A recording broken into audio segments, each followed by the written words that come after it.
Hi everyone, this is Paul with Youngblood Law. This is episode 2 of the web series about do-it-yourself divorce without screwing it up. This is number 2, and so what we're going to talk about today is the legal process of getting the divorce started. Right? So it's one thing to want a divorce; it's something else entirely to actually get the divorce lawsuit going. Right? So what we want to talk about today is what does the law say you need to get a divorce? How you know, I guess first would be how do you know you need a divorce? Second is what does the law say you need to get your divorce going? And third, how do you do that? So, first, how do we know if you need a divorce? Well, you only need a divorce if you're married, right? I know that seems obvious, but what if you have children with this person and you've been living together for several years? Um, you don't necessarily need a divorce. You have to be married first, right? So if there's not a marriage, you can't have a divorce. So maybe you do need a suit affecting the parent-child relationship. So if you have a child with the other person and y'all never got married and now y'all are broke up, but that's not a divorce, okay? So a divorce, you have to be married. So that includes what we call a formal marriage in Texas. Typically it's down at a church, all your friends and family are there, or you went down to the justice of the peace and you got married down at the courthouse. That counts. It also has to do with common law marriage. Common law marriages in Texas, there's no common law divorce, but you can become common law married. So if you're common law married, then you need a formal divorce, right? You can't just say, all right, well, we got married informally and we're going to divorce informally. That's not how that works. Once you're married, it requires a divorce. So if you're married, you need a divorce. That's the only way to dissolve it, presuming both parties are still alive, right? If you have questions about whether you have a common law marriage or not, um, give us a call and we can go through your facts and discuss that with you. But understand it requires more than just living together for X amount of time, right? A lot of people will talk about, well, we lived together for 6 months. We must be common law married. That's not how it works. So there's more to it than just cohabiting, okay? So I don't want to get off on that. It's kind of a big rabbit hole, and common law marriages are difficult in a divorce standpoint. They're real fact intensive, okay? So I don't want to get off on that, but I just need to say that you have to be married before you need a divorce, okay? All right, so the next thing we need to talk about is what does the law say you need when it comes to a divorce? All right. You need to file the lawsuit, and you can do that with a fill in the blank form. All right, in the video or the footage in this video is going to be accompanied with a form from the state bar's website where you can like fill in that blank form and you ask the court for a divorce. Okay. That's what you have to do first. You have to file a petition to get the divorce rolling. You have to be a resident of Texas for 6 months before you can file for your divorce in Texas.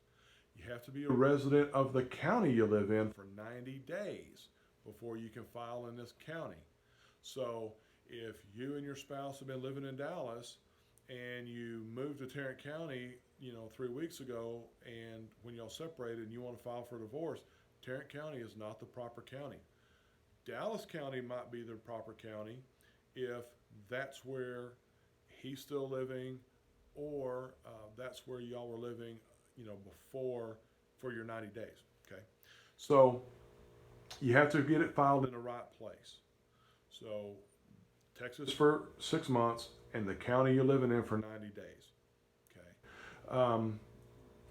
Then we're going to plead for why we want the divorce. Now, Texas is a no-fault jurisdiction. What that means is you don't have to blame the breakup of the marriage on the other party. Okay, you can check the box that says this marriage has become insupportable due to discord or conflict in personalities that destroy the legitimate ends of the marriage relationship. Basically, what that means is we don't get along anymore. This marriage isn't serving a valid purpose.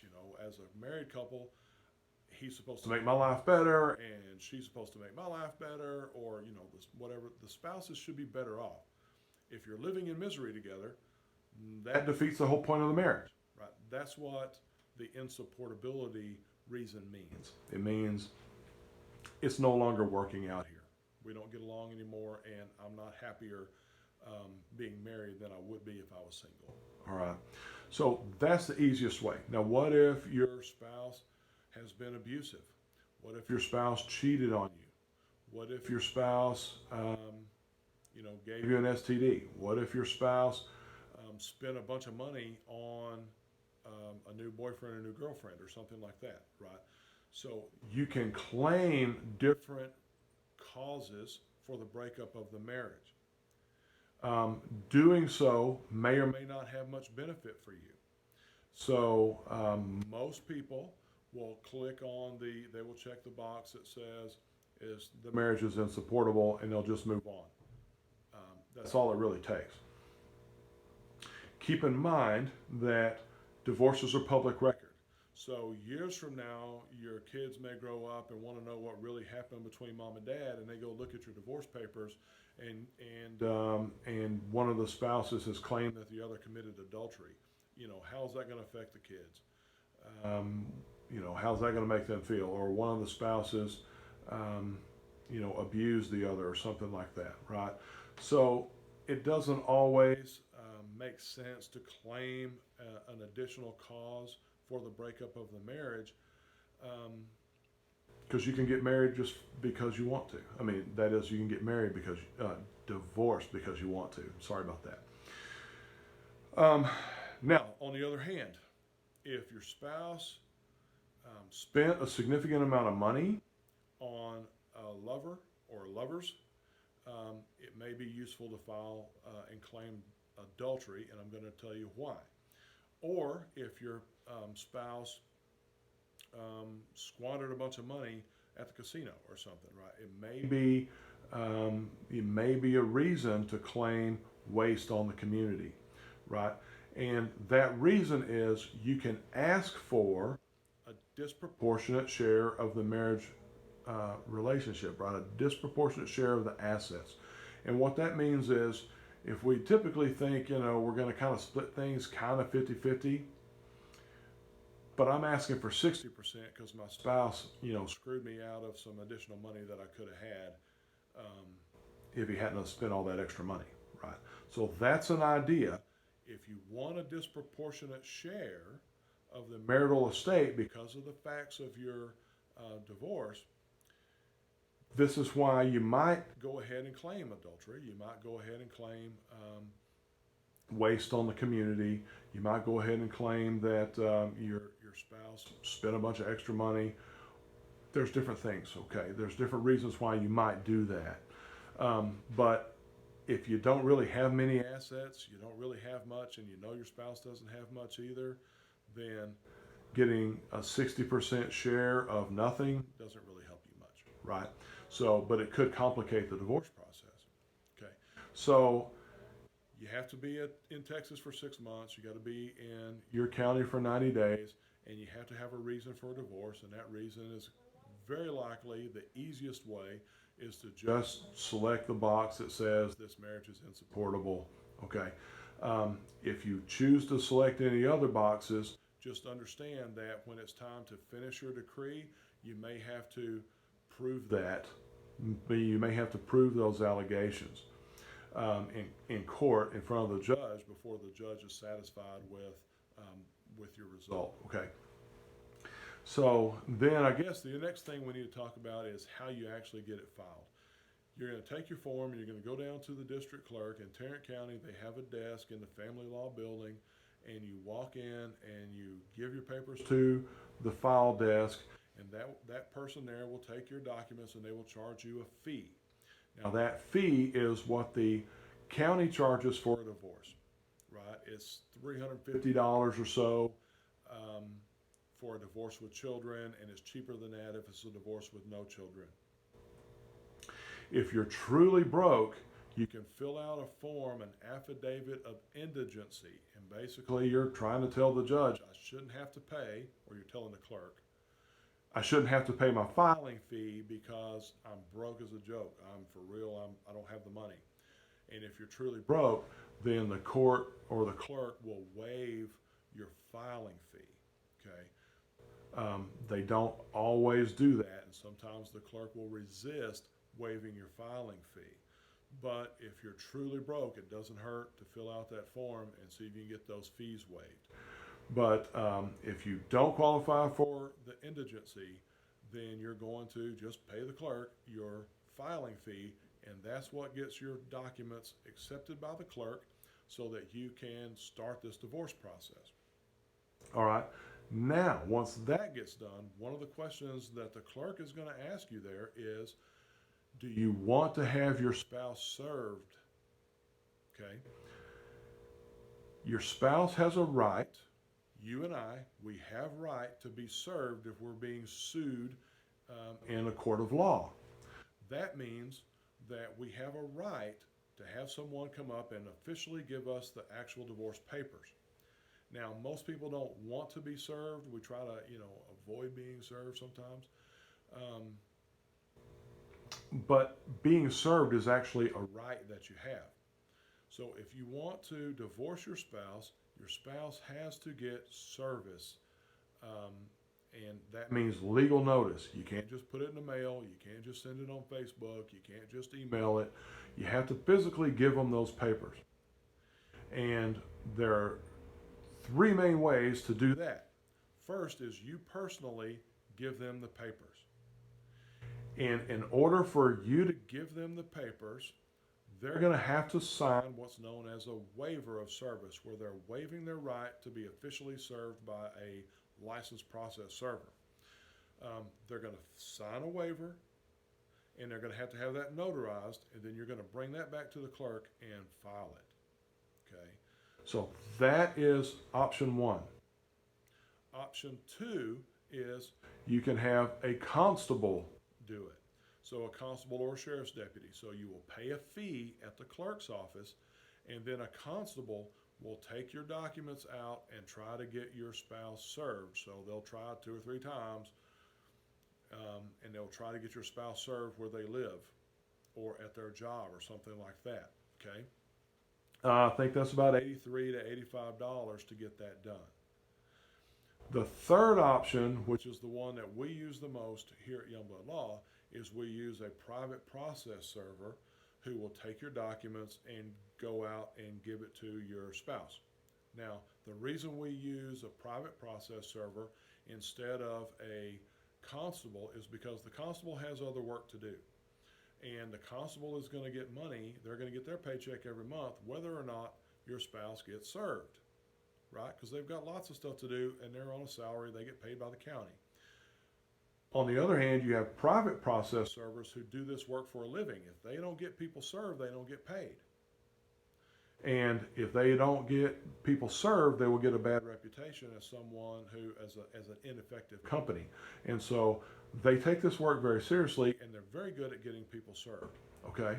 And so for us, it costs a little more, but we can be assured that the service is going to happen timely. We have a good relationship with some process servers here in this area, and if we need rush service, or the person is dodging service, like they know someone's trying to serve them and so they just won't answer their door, or they work at GM, or they work at Lockheed or something where you can't get them at work because you can't get past security. Our people know, these process servers that we use know how to get us an affidavit back where we can go to Plan B and get permission from the court to serve a different way. All right. So, which brings me to an opportunity for you as you're watching this video. We offer a service. Okay. So, I told you in the last video there's going to be some opportunities for an upsell. This is it. I'm being 100% transparent.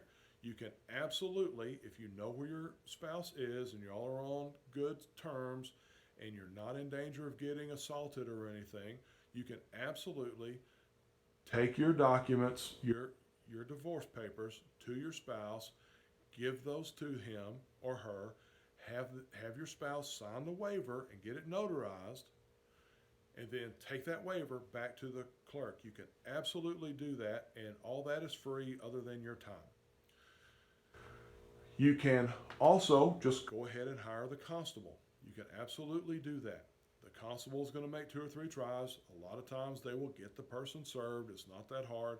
There's a certain gravity that comes when someone with a star on their car shows up in your driveway and knocks on your door. Okay, they get people to answer the door a lot of times, and that's how you get your spouse served that way. The fastest, most convenient way is to hire a private process server. You can do that on your own, or we would do that service for you. And so what we could do is enter a small contract for just that purpose. We would create the documents, we would get it all filed with the clerk for you, and then we would have your spouse served with one of our private process servers. Okay, and then that's it. So we would not be your attorney for the divorce. You're still doing it yourself, but you're able to kind of cut that corner by getting your spouse served quickly and efficiently. Okay. So 100% transparency. We're going to make a little money on that, and the process server is going to make some money on that. So it's going to cost more than having the constable do it, but we also know it's going to get done. Okay. So back to the topic at hand is filing your petition. Once you've filed, that starts your 60-day waiting period. Okay.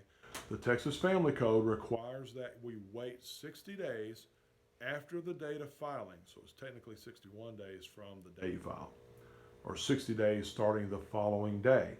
That's the first day that you can finish the divorce, unless there's family violence. If there's family violence, you can ask the court to give you a 30-day wait.